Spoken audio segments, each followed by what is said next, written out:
Gracias le damos al Señor, porque Él es nuestra guía, Él es nuestra protección, Él es nuestro refugio en tiempos de amargura y en tiempos de aflicción, amados. Vamos a de Corintios, capítulo 4, para continuar con nuestro estudio de lo que es la primera y segunda de Corintios. Estamos en este sermón expositivo de estudiar la primera de Corintios y la segunda de Corintios versículo por versículo. Vamos a estudiar hoy el capítulo 4, que es donde quedamos los domingos antes pasados. Primera de Corintios, capítulo 4. Hoy veremos, los ministros de Dios son llamados a ser fieles. Los ministros de Dios son llamados a ser fieles. El corazón de este capítulo, que es lo que vamos a leer, el verso 4, dice así. Leámoslo todos juntos. Solo el verso 4. Dice así la palabra del Señor. Perdón, verso 1. Solo el verso 1. Primera de Corintios 4, 1. Leamos todos juntos en el nombre del Señor. Que todo hombre nos considere de esta manera, como servidores de Cristo y administradores de los misterios de Dios. Amén. Dios Padre bendito Salvador, vamos a estudiar esta porción de las Sagradas Escrituras. Le ruego que me permita predicarla con precisión, Señor, que cada uno de nosotros pueda ser alimentado por tu santa palabra. Necesitamos, Señor, ser edificados. Necesitamos, Señor, que tu soberana palabra, tan preciosa, Señor, nos exhorte, nos redarguya, Señor, y nos instruya en justicia. Por amor de tu precioso nombre, Señor, abra nuestro entendimiento para comprender con claridad lo que usted quiera decirnos, Señor, por medio de este sermón en este día del Señor. Abra nuestro entendimiento. Y si hay alguno de entre nosotros que aún no ha nacido de nuevo, le ruego, Padre, que tu palabra de verdad les pueda dar vida por medio del Espíritu Santo de Dios. Amén. Estamos estudiando lo que es esta primera de Corintios. Hemos de decir que Corinto, o la iglesia que estaba en Corinto, fue fruto de lo que es el segundo viaje misionero del apóstol Pablo. Después de haber predicado en Atenas, el apóstol Pablo se dirige a lo que es Corinto, donde por 18 meses está allí predicando lo que es la palabra del Señor. Luego él parte rumbo a Éfeso y está un tiempo allí. Pero por los de Cloé, según el capítulo 1, es informado de que aquella iglesia estaba sufriendo divisiones. Y sabemos que, como lo hemos visto en los capítulos anteriores, estas divisiones habían ocurrido porque cada uno de ellos se quería abanderar de su predicador favorito. Uno decía, yo soy de Pablo, otro decía, yo soy de Apolos, otro decía, yo soy de Cefas, y otro, que se creía más espiritual, decía, no, a mí no me enseña ni Pablo, a mí no me enseña ni Pedro, a mí no me enseña ni a mí me enseña Cristo nomás. A mí nadie me viene a enseñar nada, a mí me enseña Cristo nomás. Entonces tenemos esos cuatro bandos que se generaron dentro de esta iglesia. Pero el apóstol Pablo les muestra a ellos que todo esto era provocado por el pecado que había en su corazón, por creer que por abanderarse de tal o cual predicador era mejor que el resto. Esa cosmovisión que la iglesia de Corinto tenía la había adoptado y arrastrado de lo que es su contexto cultural. Pues entendemos una cosa, Corinto había sido por muchos años parte de Grecia, por lo cual ahí estaban los sofistas. Los sofistas eran filósofos reconocidos, filósofos de los cuales muchos querían abanderarse. Cuando llegó Roma a aquel lugar, dejó que estos sofistas siguieran su curso. Por lo tanto, ahora un romano retirado tomaba un sofista y decía, no, yo soy, por ejemplo, de Aristóteles, yo soy de tal filósofo reconocido, y entre más reconocido sea su filósofo, usted tenía una posición más alta que los demás. Cuando estas personas de Corinto se convierten, ellos traen esa cosmovisión a la iglesia. Al apartarse Pablo dice que algunos se abanderaban los unos a los otros. ¿Pero qué era lo que los motivaba? ¿Era que ellos estaban acostumbrados a una cierta predicación? No. ¿Era que ellos creían que eran más alimentados por uno u otro predicador? No. Sino que su motivación era querer ser más grande que los demás. Su motivación era querer figurar por encima del resto. En ese contexto entra este capítulo 4, porque el Señor les muestra que si ellos están, no es porque ellos son los más sabios, porque lo necio de este mundo escogió Dios para avergonzar a la fuerte. Luego podíamos ver en el capítulo 3, donde se habla acerca de los ministros de Dios. Y concluye que los ministros de Dios son un regalo para su iglesia. Y son un regalo para su iglesia porque estos son administradores, no son los dueños, son administradores de los misterios de Dios. El capítulo 4 profundiza más acerca de qué es un ministro de Dios y a qué son llamados estos ministros. Dice así, que todo hombre nos considere de esta manera, como servidores de Cristo y administradores de los misterios de Dios. ¿Se fija cómo el apóstol Pablo se saca ese estigma? Dice, no, mírennos, nosotros somos servidores. Nosotros somos administradores. No nos miren a nosotros. ¿Miren a quién? Miren a Cristo.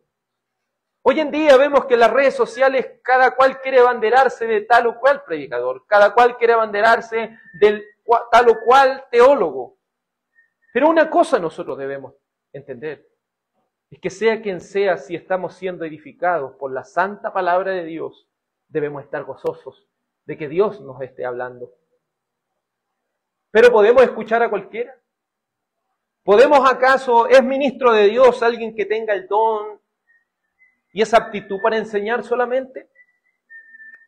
Si nosotros hemos podido estudiar, y lo vimos la vez pasada, analizando el capítulo 3, según 1 de Timoteo 3, según Tito capítulo 1, estos ministros deben estar calificados. Y una de sus calificaciones no es solo tener el don de enseñar, sino que una de sus calificaciones es que sean irreprensibles. Por eso el apóstol Pablo dice en el verso 2, ahora bien, lo que se requiere además de los administradores es que cada uno sea hallado fiel. Esta palabra fiel en griego es digno de confianza. Digno de confianza. ¿Cómo deben ser estos administradores? En primer lugar, estos administradores, según lo que el apóstol Pablo nos muestra, estos pastores, estos ministros de Dios, deben ser fieles. Todo ministro, para ser fiel a Dios, debe reconocer en primer lugar que él es un servidor ¿de quién? Servidor de Cristo. Por eso podíamos decir las veces pasadas, toda predicación que está desconectada del Evangelio, eso es lo que debe levantar nuestra antenita, ¿cierto? Porque si nuestra predicación no refleja a Cristo, si nuestra predicación está desconectada del Evangelio, solamente es un conocimiento vacío.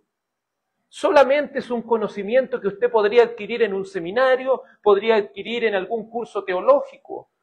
Sabemos que esas cosas son importantes, sí, pero lo esencial y lo que debe unir todas las demás cadenas que vienen después es el Evangelio. Porque es necesario que los administradores, los servidores de Dios entiendan dos cosas, que ellos son servidores y que ellos son administradores. La palabra servidor en griego es hupéretes y significa subordinado auxiliar. Entonces, cuando hablamos de que ellos deben ser servidores, hablamos de alguien que está subordinado a una autoridad mayor. Por eso un pastor que le dice a usted no me venga a decir nada a mí. Si usted está amparado en la Escritura, él tiene que someterse ¿a qué cosa? A la palabra de Dios. Porque la palabra de Dios es nuestra autoridad máxima. La autoridad máxima no es un pastor. La autoridad máxima no es un ministro. Pero muchas veces vemos que hasta los diáconos se creen mejor que el resto. Pero no entendemos que somos servidores.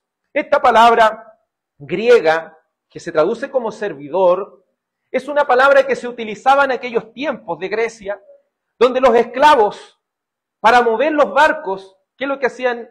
Remaban. Entonces, los júpetres eran los que movían, hacían el trabajo más sucio, el trabajo más difícil, era mover esas grandes embarcaciones a puro pulso. A puro pulso lo iban moviendo. Entonces, ¿cómo nosotros podemos identificar a un ministro fiel a la palabra de Dios? Un ministro que es fiel es un ministro que está dispuesto a colocarse, como nosotros decimos en buen chileno, el overol. ¿Quién será el mayor entre ustedes? El que está dispuesto a servir, el que está dispuesto a ser un juperetes, el que está dispuesto a ser ese subordinado auxiliar. Todo ministro de Dios debe indudablemente entender que su autoridad máxima es Dios. Y si los ministros de Dios son el estándar para la iglesia, de acuerdo a lo que el libro de Oseas dice, así como es el sacerdote, es el pueblo, o como decimos en chileno, así como el pastor son las ovejas. Si este pastor no es humilde, ¿cómo serán los que están a su cuidado? Si estos pastores no están dispuestos a trabajar, ¿cómo serán los que están bajo su cuidado? Por eso, este mensaje no es solo para los pastores, este mensaje también es para aquellos que están también en algún nivel de autoridad dentro de lo que es su esfera de vida. Si usted es padre, es también un administrador. Si usted también es soltero, es administrador también de su propia vida. Así que la pregunta es, ¿está siendo un buen administrador? ¿Está siendo subordinado a la palabra de Dios? La siguiente palabra que utiliza dice así, que todo hombre nos considere de esta manera, como servidores de Cristo. La segunda palabra es administradores. Es decir, en primer lugar, un ministro debe ponerse el overol. El que quiere vivir su vida también de acuerdo a su alcance de administrador, de mayordomía, debe trabajar para esto. No debe esperar mandar solamente, sino que debe vivir eso desde adentro. Pero en segundo lugar, ellos deben ser administradores. La palabra administrador viene del griego oikonomos, de donde viene la palabra economía. Esta palabra oikonomos significa administrador doméstico, es decir, era la persona en la cual el dueño de casa lo dejaba a cargo. ¿Y a cargo de qué? De que alimentara y de que pudiese administrar cada parte de lo que es el hogar. El Señor Jesucristo en Mateo 24, 45 al 51, utiliza un ejemplo acerca de lo que es ser un oikonomos. Dice, ¿quién es pues el siervo fiel y prudente a quien el Señor puso sobre los de su casa para que les diera comida a su tiempo? Dichoso aquel siervo a quien cuando su Señor venga lo encuentre haciendo así. De cierto les digo que los pondrá sobre todos sus bienes.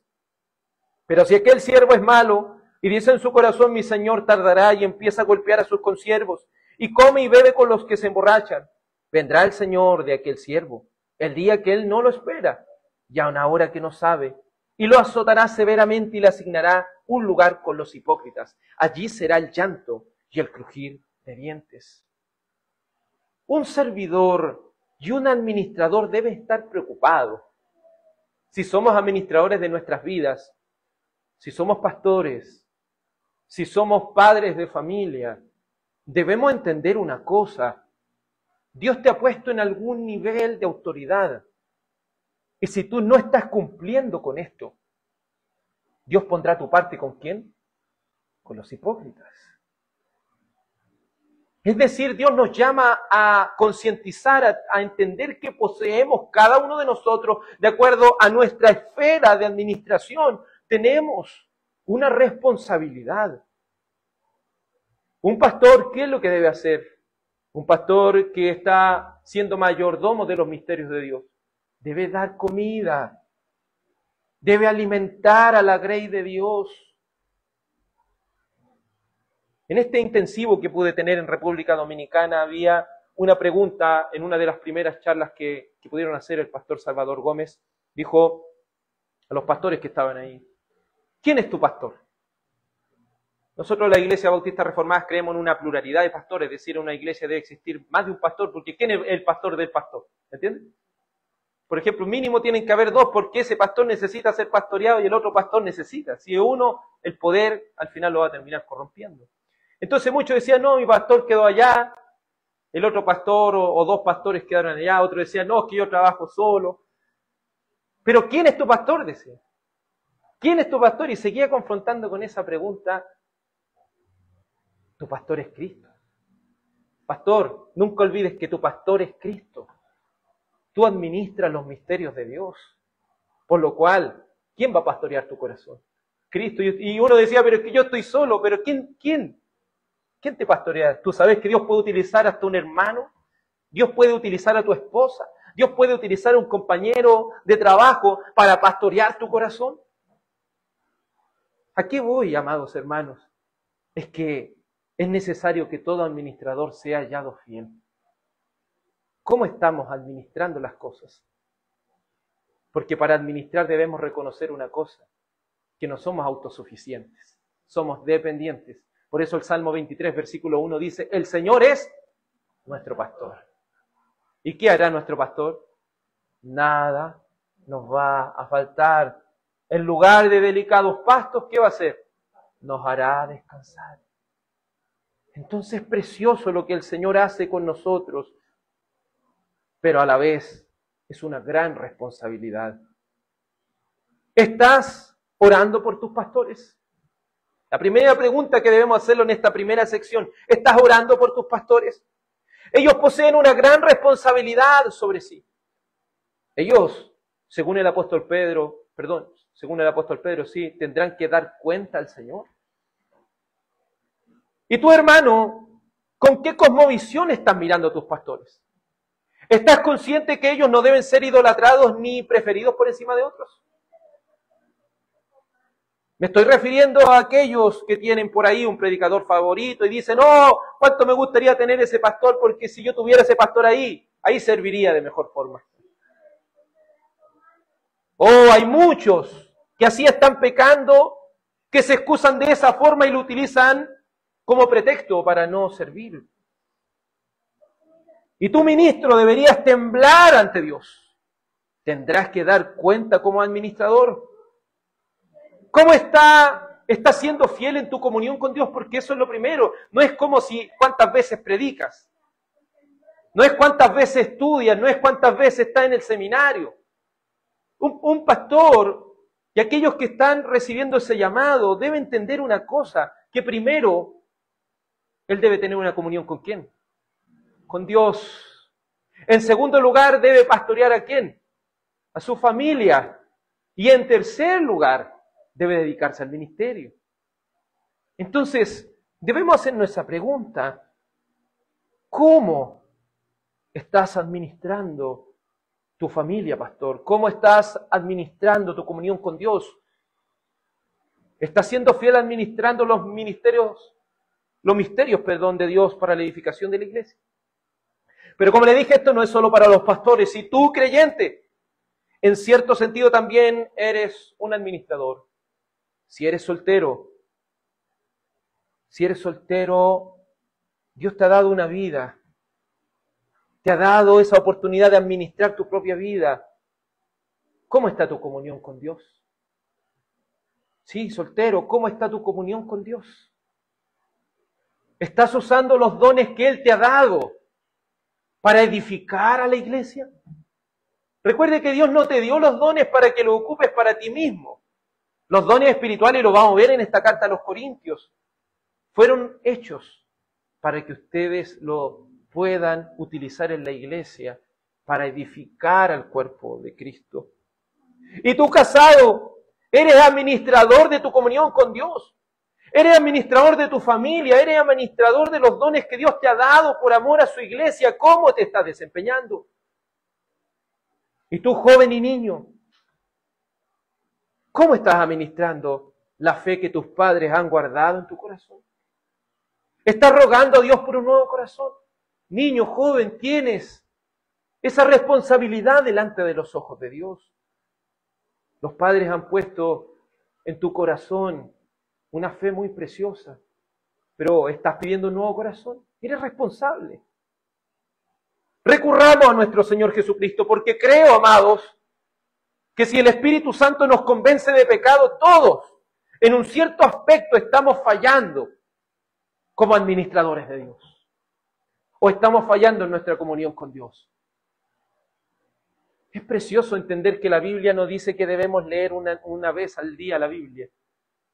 Dice, en ella medita, Salmo 1, de día y de noche. El énfasis que hace la palabra de Dios es que para tener comunión con Dios, nosotros debemos de día y de noche estar en la palabra de Dios. ¿Cómo está nuestra comunión con Dios?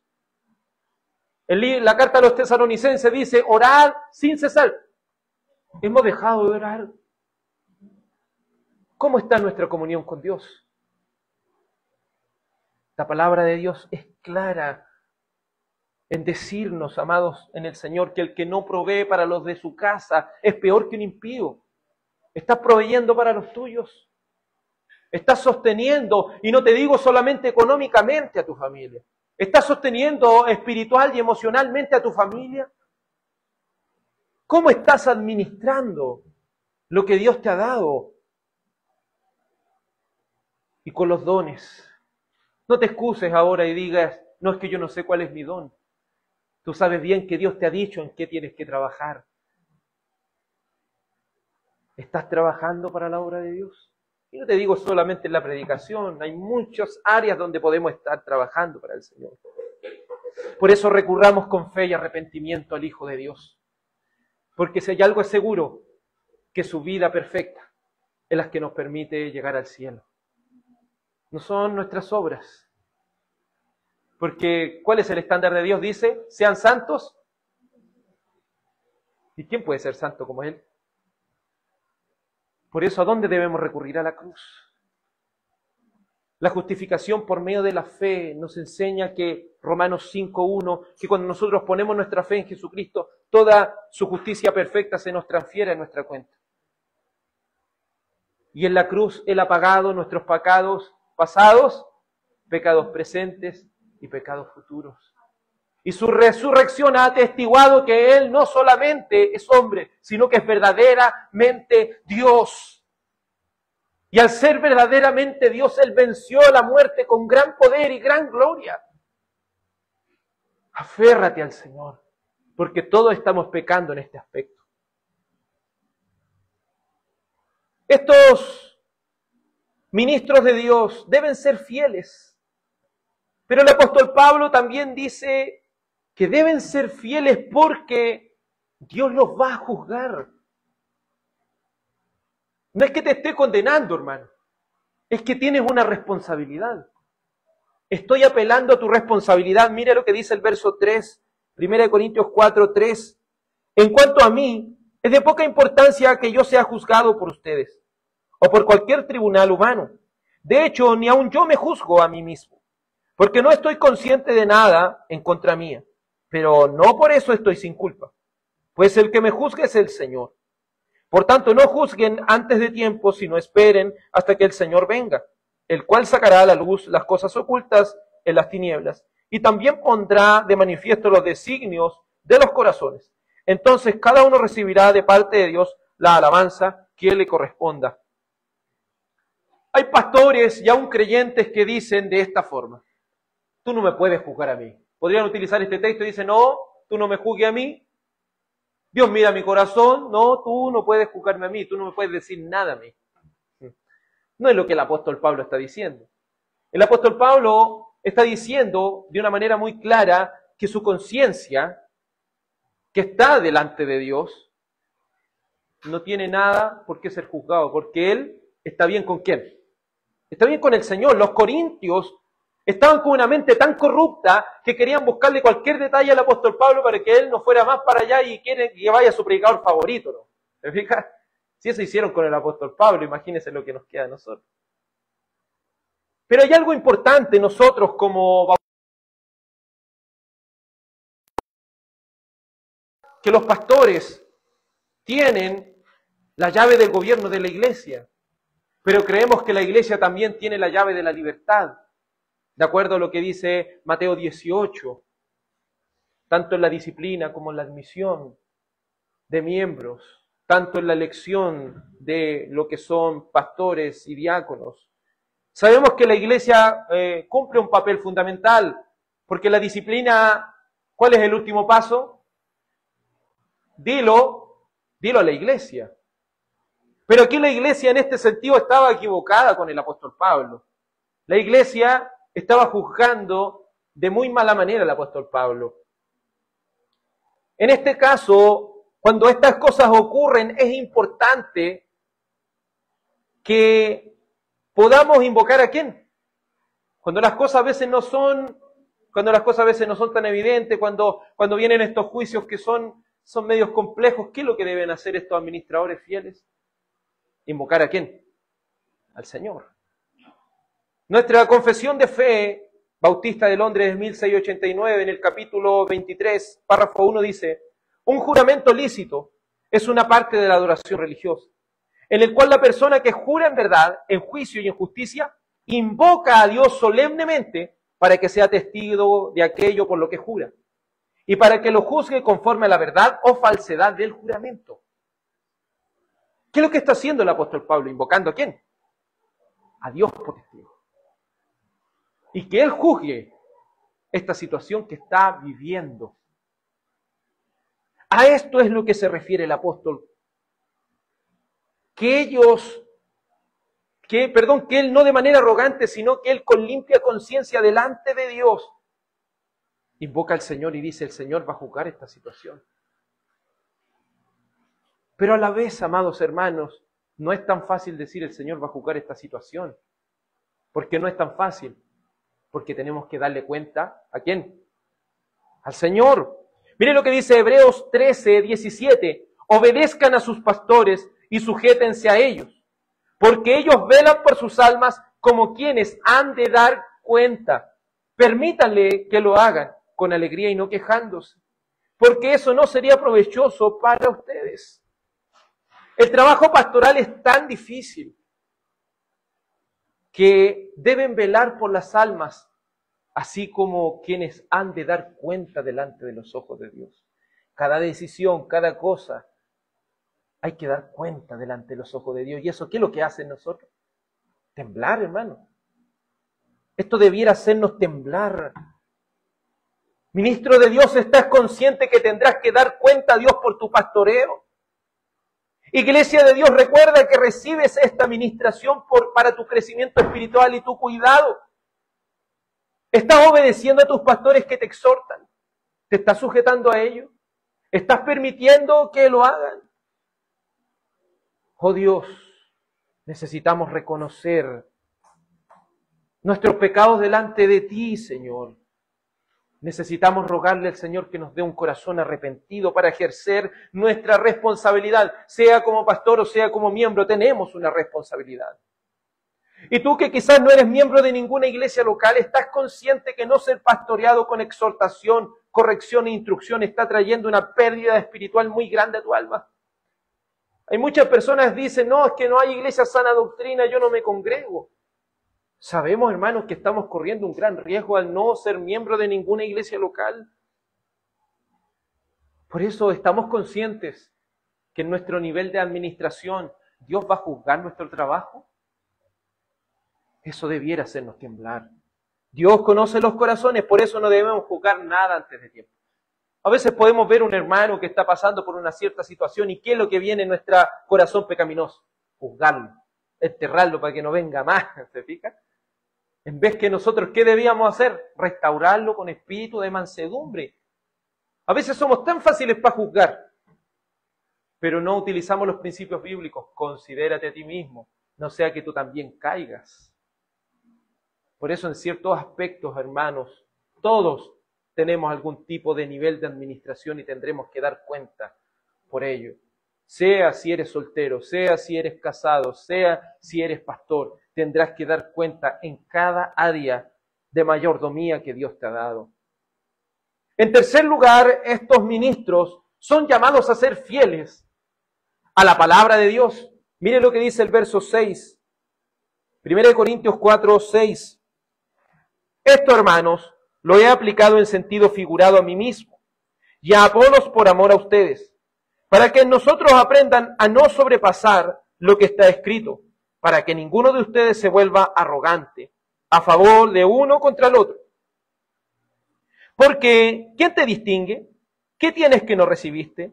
Y si lo recibiste, ¿por qué te jactas como si no lo hubieras recibido? Los ministros de Dios son llamados a ser fieles a la palabra. Los corintios, a causa de su pecado, no se estaban dando cuenta que tanto Pablo como Apolos estaban sujetos a una autoridad delegada por Dios. ¿Qué saco yo de estar de parte de Apolo y otro estar de parte de Pablo si ambos, a quién le sirven? Le sirven a Cristo, le sirven al Señor.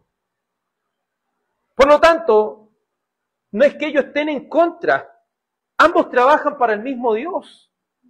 Y ambos deben ser fieles, porque son mayordomos de Él. Debemos entender, amados, en el Señor que nosotros debemos ser fieles ¿a quién? ¿A quién le debemos fidelidad? A Dios. Le debemos fidelidad a Dios. Un seminario no fabrica un pastor. Una votación de membresía no fabrica un pastor. Una ordenación no fabrica un pastor. Es Dios quien le ha dado esos dones. Y lo antes mencionado son los dones reconocidos y trabajados para la gloria de Dios.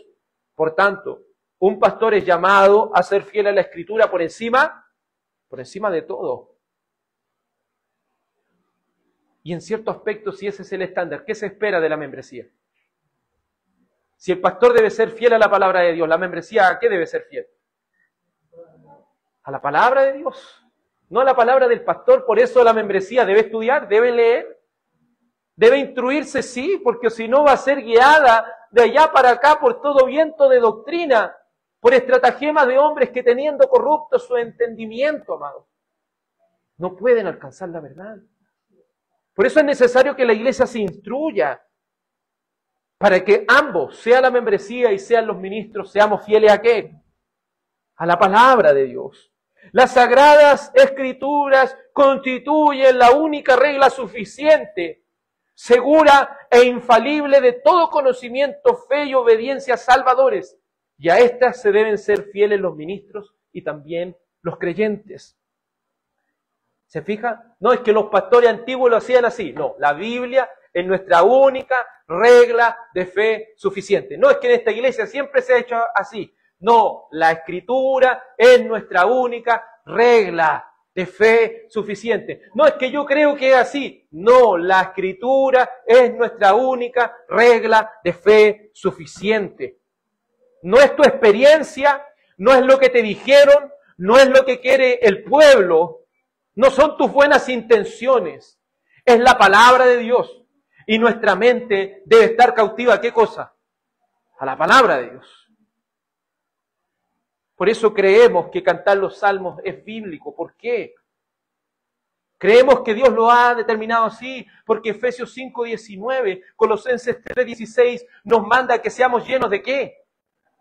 Dice, no seáis llenos de vino, en el cual hay disolución, más bien sean llenos del Espíritu Santo. ¿Y cómo somos llenos del Espíritu Santo? Preguntémosle a Pablo, cantando entre vosotros con salmos, himnos y cánticos espirituales, cantando con gracia en sus corazones. Que seamos llenos de la palabra, pero ojo, no de pura letra, sino vivir esa palabra. Si nuestra mente está cautiva a la palabra de Dios, nuestra vivencia no puede contradecirlo. ¿Está siendo fiel a la palabra del pastor? ¿Está siendo fiel a la palabra del creyente? El apóstol Pablo les deja claro aquí, aprendan a no sobrepasar lo que está escrito, porque para que ninguno de ustedes se vuelva arrogante. ¿A qué somos llamados? a pensar sobre lo que está escrito en estos 66 libros de la Biblia, Antiguo y Nuevo Testamento.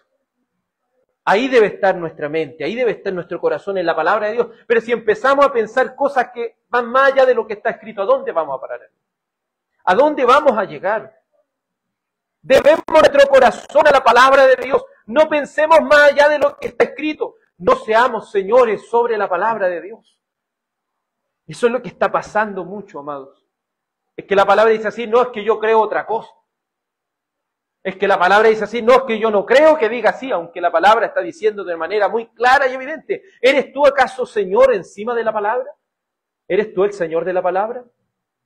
¿O la palabra es tu Señor? Recuerde que Jesucristo, ¿quién es? El Verbo, es la palabra hecha carne. No seamos señores sobre la palabra de Dios. Nunca olvides que eres un administrador. Nunca olvides que debes entregar lo que Dios te ha encomendado. Eso es lo que hace un administrador. ¿Qué es lo que hace un administrador? Recibe de su Señor para dar eso mismo que recibió a otros.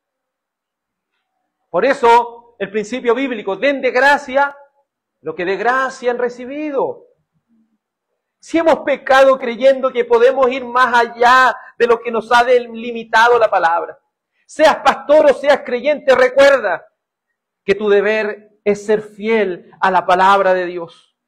Por eso debemos continuamente examinarnos a nosotros mismos y ser exhortados por otros para recurrir a nuestro Señor Jesucristo, quien con su vida perfecta, quien con su cruz, quien con su perdón por medio de su Espíritu Santo nos ha unido a Él, no solo en su vida y su muerte, sino que también en su resurrección. Por eso nosotros poseemos, como vimos en el primer capítulo de Corintios, una santificación progresiva. Estamos avanzando, amados. ¿Dónde debe estar nuestra? Porque es fácil decirlo, no, yo me someto a la palabra de Dios, pero cuando viene esa parte que la palabra de Dios nos confronta. Ahora entiendo por qué muchas veces, y si hay algo que me gusta de la predicación expositiva, es que la predicación expositiva usted no puede hacerle a un lado lo que dice el texto. ¿Se fija? En cambio, si yo predico temáticamente, hay temas que nunca voy a tocar. Pero esto me va a hacer llegar a lugares donde esa palabra me confronte. Donde esa palabra nos exhorte, nos reprenda. Necesitamos venir a los pies de Jesús. Necesitamos venir a su cruz. Una y otra vez. Una y otra vez. Pero los ministros de Dios también deben aprender a ser fieles en el sufrimiento. Esto es tanto para los pastores, ese es el estándar, pero también para los creyentes. ¿Qué dijo Jesús? No, tú vas a ser un campeón, dijo. No, tú vas a ser un victorioso, tú vas a ir a derrotar a Goliat. ¿Qué es lo que nos dice Jesús? ¿Qué nos prometió Él? En el mundo tendréis aflicción, pero confiad, yo he vencido al mundo. Dios nos prometió que el sufrimiento sería parte de nuestra vida cristiana. Dios nos prometió que el sufrimiento es parte de la gracia de Dios. Es parte de la bendición de Dios. Muchos quieren ser enriquecidos hoy en día en lo material, pero no entienden que la mayor bendición es el sufrimiento. Porque en el sufrimiento es donde vemos más cerca a Dios. Porque es en el sufrimiento donde podemos estar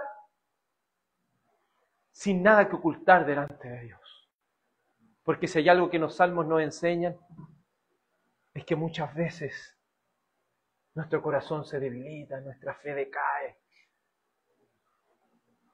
Y en el sufrimiento es donde aprendemos a confiar y decir, Señor, hasta aquí tú me has ayudado. Incluso también a reconocer esa lejanía. ¿Por qué estás tan lejos, Señor? ¿Por qué escondes tu rostro de mí? Pero dentro de nosotros está el Espíritu Santo que dice, espera en Dios, porque aún he de alabarle. Salvación mía, esperanza mía. Amados, El sufrimiento es parte de nuestra vida cristiana. Pastores o llamados al pastorado, el sufrimiento es parte de tu ministerio. El apóstol Pablo dice en este verso 8, ya están saciados, ya se han hecho ricos, ya han llegado a reinar sin necesidad de nosotros. Ojalá hubieran llegado a reinar para que nosotros reináremos también con ustedes. Porque pienso que Dios nos ha exhibido a nosotros los apóstoles en último lugar, como a sentenciados a muerte. Porque hemos llegado a ser un espectáculo para el mundo, tanto para ángeles como para los hombres. Nosotros somos necios por amor de Cristo, pero ustedes prudentes en Cristo. Nosotros somos débiles, pero ustedes fuertes. Ustedes son distinguidos, pero nosotros sin honra. Hasta el momento presente pasamos hambre y sed. Andamos mal vestidos, somos maltratados y no tenemos dónde vivir. Nos agotamos trabajando con nuestras propias manos. Cuando nos ultrajan, bendecimos. Cuando somos perseguidos, los soportamos. Cuando hablan mal de nosotros, tratamos de reconciliar. Hemos llegado a ser hasta ahora la basura del mundo, el desecho de todo. Hermanos, el sufrimiento es parte de nuestro ministerio. Yo creo que este texto nunca lo va a leer un apóstol de la prosperidad, por ejemplo. Sabiendo que el apóstol Pablo iba a tener que vivir, y no solo él, sino todo ministro y todo creyente debe ser pulido en el sufrimiento. Los ministros son llamados a ser fieles a Dios en el sufrimiento. ¿Por amor a quién? Por amor a Cristo, por amor a su iglesia, la cual Él ganó por su propia sangre.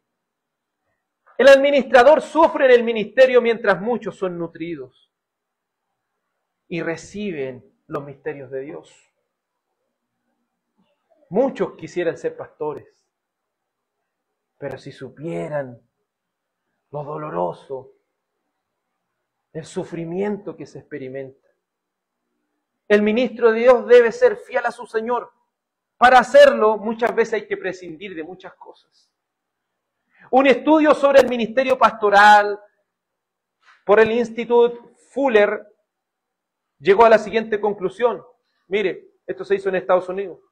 El 90% de los pastores dijo que el ministerio es completamente diferente de lo que pensaban. El 70% de los pastores dicen que sufren baja autoestima. El 40% de los pastores dicen que los conflictos con los miembros de su iglesia ocurren al menos una vez al mes. El 85% dijo que su mayor problema es que están cansados de tratar con personas problemáticas o infelices. 40% de los pastores dijo que ha pensado en dejar el pastorado en los últimos 3 meses. El 70% no tiene a alguien que ellos consideren un amigo cercano. El 50% cree que su ministerio no va a durar otros 5 años.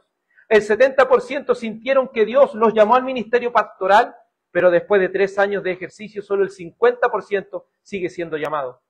4.000 nuevas iglesias se abren cada año, pero 7.000 se cierran en el mismo periodo de tiempo. El 45,5% dicen que están deprimidos o tienen un desgaste, y si pudieran tomarían un buen descanso por mucho tiempo. Si verdaderamente se tomara en serio lo que es el trabajo pastoral, vamos a entender lo que esto significa. De acuerdo a un informe del Instituto de Barna, la profesión de pastor es una actividad menos respetada que la de un vendedor de carros usados.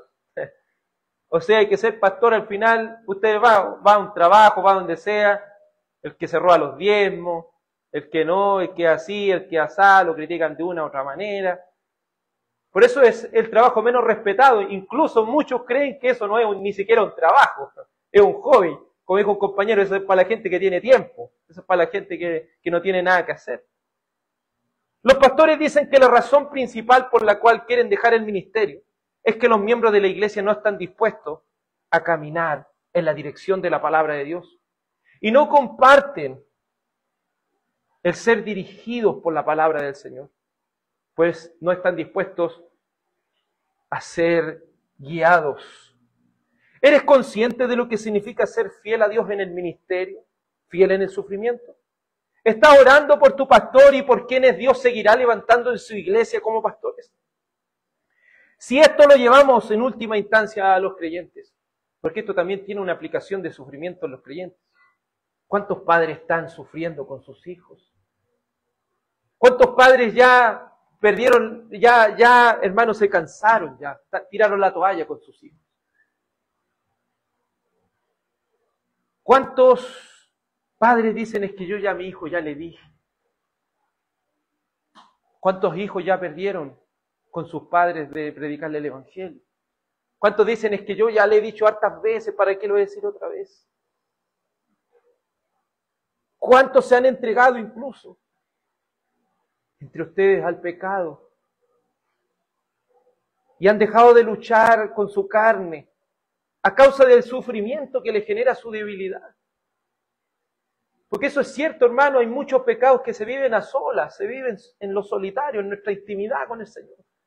Pero ¿cuántos ya con ese dolor, con esa amargura que produce ese pecado, el ser reincidente, el caer una y otra vez en lo mismo, ya les dice, ya Señor, ya no, estoy cansado? ¿Cuántos están sufriendo por dentro? Y a veces, por no pedir que oren, por no abrir su corazón, se pudren por dentro. A veces no estamos muy lejos de ser un fariseo, un sepulcro blanqueado que por fuera está tan hermoso, pero por dentro está lleno de huesos de muertos. ¿Cuántos están luchando con su debilidad en el silencio, en la amargura, en la soledad? Oh Dios, ayúdanos a entender que es en el sufrimiento donde podemos ver tu poderosa mano. Ayúdanos, Señor, a entender que tú eres nuestro pastor y nada nos faltará. Ayúdanos, Señor, a entender que el sufrimiento es donde se pule nuestro carácter. ¿Cuántos de nosotros antes de esta prueba éramos soberbios y arrogantes? Pero una vez que la experimentamos nos ha hecho humildes. ¿Cuántos de nosotros hemos tenido que sufrir que Dios rompa esas barreras para que quedemos así, desnudos ante Dios y suplicando por su misericordia? Por último, los ministros deben ser fieles para ser ejemplo. Verso 14 dice así, 1 Corintios 1:14. No les escribo esto para avergonzarlos, sino para amonestarlos como a hijos amados. Porque aunque ustedes tengan innumerables maestros en Cristo, sin embargo no tienen muchos padres. Pues en Cristo Jesús yo los engendré por medio del Evangelio. Por tanto los exhorto a ser imitadores míos. Por esta razón les he enviado a Timoteo, que es mi hijo amado y fiel en el Señor. Él les recordará mis caminos, los caminos en Cristo, tal como yo enseño en todas partes en cada iglesia. Algunos de ustedes se han vuelto arrogantes, como si yo no hubiera de ir a verlos. Pero iré a verlos pronto, si el Señor quiere, y conoceré no las palabras de los arrogantes, sino el poder que tienen. Porque el reino de Dios no consiste en palabras, sino en poder. ¿Qué quieren? ¿Iré a ustedes con vara o amor y espíritu de mansedumbre? Como hemos dicho antes, Oseas 4:9, como el pueblo, así es el sacerdote. Los ministros de Dios son llamados a ser fieles, a ser dignos de confianza, y para hacerlo deben ser ejemplos de la grey de Dios. Pues si los estándares que se deben cumplir el pastor son bastante elevados, como 1 Timoteo 3, Tito 1, es porque este es el estándar que Dios demanda al pueblo de Dios. Si el pastor debe cumplir estos estándares es porque eso es lo que quiere de la iglesia. Eso es lo que quiere que se transmita. Por eso el apóstol Pablo, mire, eso, ¿quién se atrevería a decir eso? Imítenme a mí, como yo imito a Cristo. Pero nos quedamos con eso, ¿no? Es que ¿quién va a ser? Pero a veces hay que ponerle el mango al sartén, si lo podemos decir así. ¿Para quién es eso? Por eso hoy en día, hermano, es triste entender que el ministerio pastoral está tan menospreciado que muchas veces se ha tenido que rebajar esos estándares. Si viera que hoy en día para que alguien sea examinado para el ministerio pastoral, han hecho a un lado estos requisitos de Timoteo, 1 Timoteo 3, estos requisitos de Tito 1, y han dicho, sí, tiene arrastre con la gente, sí, tiene el poder del convencimiento, sí, tiene esa capacidad para enseñar, ya, pastor. Hasta he oído decir que los pastores que caen en adulterio y están descalificados del ministerio dicen, hay tan pocos ministros que no podemos prescindir de ellos. Démosle un tiempo, unos 2 meses, 1 año, 2 años para que se restaure y vuelva al pastorado. ¿Dónde está eso? Tenemos pastores recasados. Tenemos pastores que los pueden señalar allá afuera. Pastores imprudentes que pelean con la gente, los tratan mal. Pastores que dicen garabatos. Pastores que son bivocacionales, es decir, tienen otro trabajo. En su trabajo son malos trabajadores, son flojos, son sin respeto, no se someten a nadie. Pastores orgullosos que nadie les puede decir nada. ¿No entienden acaso que el ministerio pastoral es tan delicado que Dios pide esos estándares para que tenga la moral de predicar todas las cosas? Dios no habla de pastores perfectos, sí, pero sí de pastores que estén dentro de los estándares. ¿Por qué hay tantas iglesias hoy en día? ¿Por qué se siguen levantando más y más iglesias? Porque hemos rebajado los estándares. La cosmovisión del apóstol Pablo es que como ministro, él es semejante a un padre. Según las Escrituras, un padre que no se aprovecha de su autoridad para humillar, que no se aprovecha de su autoridad para menospreciar, pero que tampoco es el amigo, ni el compadre, ni el igual. Más bien marca el equilibrio de utilizar su autoridad para servir a sus hijos y exhortarlos con el ejemplo. Hermanos, si estos requisitos no son solo para el pastor, son también para usted. Si usted quiere exhortar a su hijo, que él no lo vea, que usted aquí es un cristiano y en su casa deja de serlo. Nos contaba ya un pastor una anécdota y decía que se decía acerca de un pastor. Decía la esposa del pastor, yo quiero ese pastor en mi casa. Yo quiero ese pastor en mi casa. Yo quiero que ese pastor cómo se comporta en la iglesia, yo lo quiero en mi casa. Y dice el jefe del trabajo, yo quiero ese pastor, yo lo quiero en el trabajo también, que sea así. Y el hijo pequeño dice, yo quiero que mi papi sea así, así como en la iglesia, así como es con los hermanos, así como es con los demás, sea también aquí en la casa. El fracaso de la iglesia del último tiempo es rebajar los estándares. Han sido rebajados estándares humanos a criterios pecaminosos. Siendo que el primer requisito no es si quiere, sino que sea irreprensible. ¿Sabe por qué? Porque deben demostrar el poder. Por eso, ¿qué es lo que dice aquí el apóstol Pablo? Verso 19, pero iré a verlos pronto si el Señor quiere y conoceré, no las palabras de los arrogantes, sino el poder que tienen. ¿Qué poder tienes? Y no estoy diciendo ese poder para botar a las personas de espalda, ese poder para que la gente hable en lengua, no estoy hablando de ese poder para hacer milagros. El poder es de un corazón transformado. ¿Cuál es el milagro? Y eso es lo triste hoy en día. Mucha gente quiere que un muerto resucite. Pero ¿cuántos están orando para que un corazón pase de muerte a vida? Muchos quieren ver a un ciego ver, pero luego para que ese ciego vaya al mundo. ¿De qué sirve, hermano?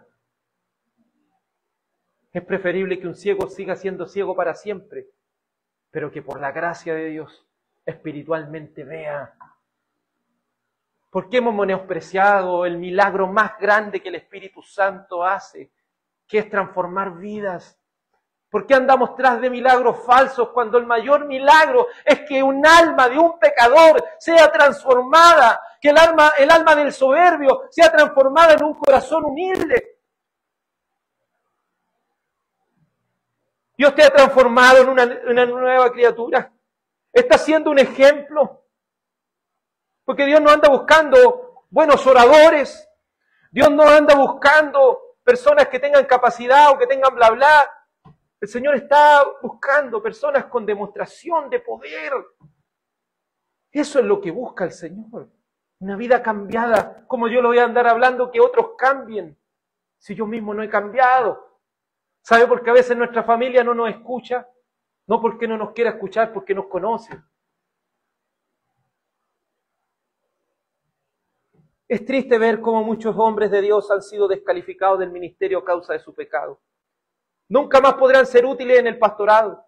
Aunque por gracia de Dios, si han nacido de nuevo, su salvación está segura en Cristo. Nadie dice que nuestra salvación la vamos a perder. Pero estamos descalificados, estamos inservibles para el ministerio.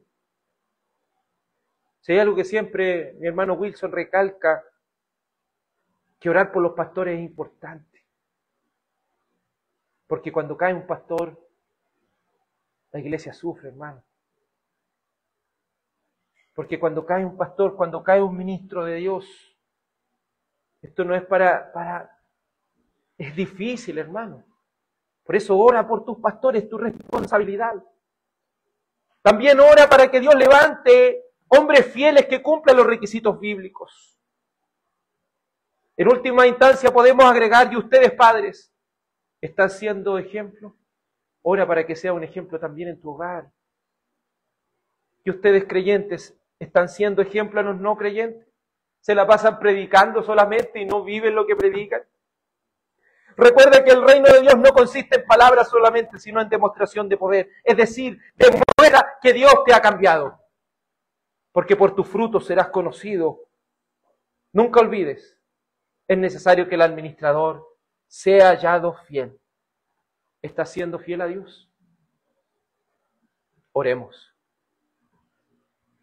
Vamos a orar al Señor, a reconocer nuestros pecados. Padre Celestial, esta palabra de Dios nos ha confrontado, nos ha exhortado, nos ha reprendido con paciencia, nos ha reprendido con amor. Señor, somos tan débiles, pero por medio del poder de Dios se nos demanda ser fieles. Ayúdanos, Señor, a no ser un evangélico hipócrita, como oraban los predicadores de la antigüedad. Oh Dios, de todos los cristianos, líbrame de ser un cristiano hipócrita, que se muestra tan justo en la iglesia, pero que en su trabajo, en su hogar, se transforma peor que un impío.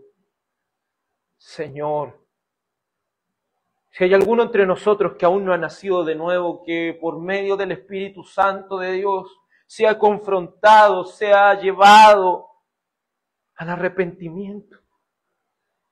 Señor, si hay muchos entre nosotros que ya al ser reincidente en su pecado ya están cansados de luchar, ya están cansados, Señor. Recuérdales, Dios amado, de que tú le has dado poder para vencer. Señor, recuérdales que esos pecados ya han sido pagados en la cruz del Calvario y de que ninguna condenación hay para los que están en Cristo Jesús, para los que no andan conforme a la carne, sino conforme al Espíritu. Señor, ayúdanos a ser buenos administradores, ayúdanos, Señor, a ser buenos mayordomos, ayúdanos, Señor, a no ser doble cara. Oh Padre, hemos pecado en innumerables oportunidades, pero venimos delante de la cruz de tu Hijo. Reconocemos que por medio de su vida perfecta somos perdonados. Reconocemos que por su sangre preciosa derramada en la cruz del Calvario somos lavados y purificados. Que su resurrección nos enseña de que el que comenzó la buena obra en ustedes la perfeccionará el día de Jesucristo. Señor, estamos seguros que si has comenzado una obra en nosotros, tú la vas a terminar, Señor. Oramos, Señor, por los pastores, por los ministros que vas a levantar en el futuro, para que los guardes, Señor, para que sean íntegros, para que sean, Señor, irreprochables, sean maridos de una sola mujer, que gobiernen bien su casa y sus hijos. Señor, que no sean avaros, que no sean iracundos, Señor. Reconocemos nuestros pecados y reconocemos que nuestra única salvación y esperanza es Jesús, el Hijo de Dios. Amén. Vamos a cantar el último salmo para así recibir la bendición. Salmo 1. Salmo 1. Este salmo nos enseña que este varón bienaventurado es Cristo, ese varón perfecto. Pero a su vez, este salmo nos enseña que es esto lo que el Señor quiere hacer en nosotros. Quiere hacernos un varón bienaventurado. Cantemos de todo corazón, meditando en su santa palabra, este Salmo 1. Cantemos.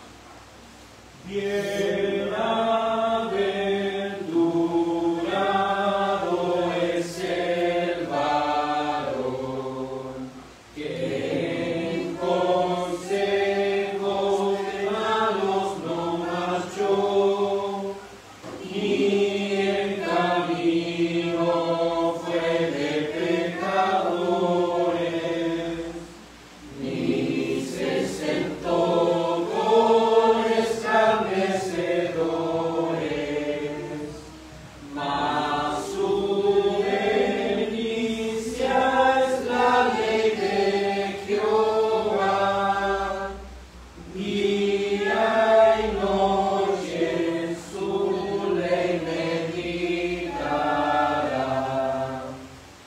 Sea cual árbol que plantado está junto a arroyos de agua siguiera, siempre su fruto a su sazón de vida, y cuya hoja no será caída, y todo cuanto haga tal varón prosperará y tendrá bendición.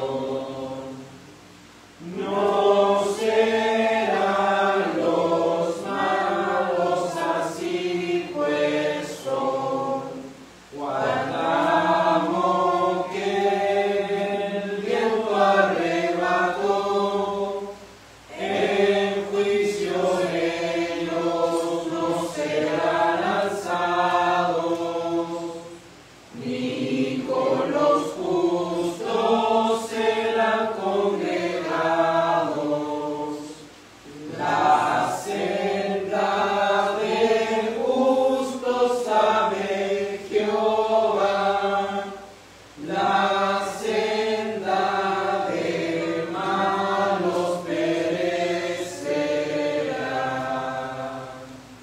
Amén. Incline su rostro para recibir la bendición del Señor. Iglesia del Señor, que el Señor te bendiga y te guarde y tenga de ti misericordia. Que el Señor haga resplandecer su rostro sobre ti. Que el Señor alce sobre ti su rostro y te dé paz. Iglesia del Señor, se bendiga en el nombre del Padre, del Hijo y del Espíritu Santo. Amén y amén. El Señor les bendiga, que tengan un muy final de día del Señor.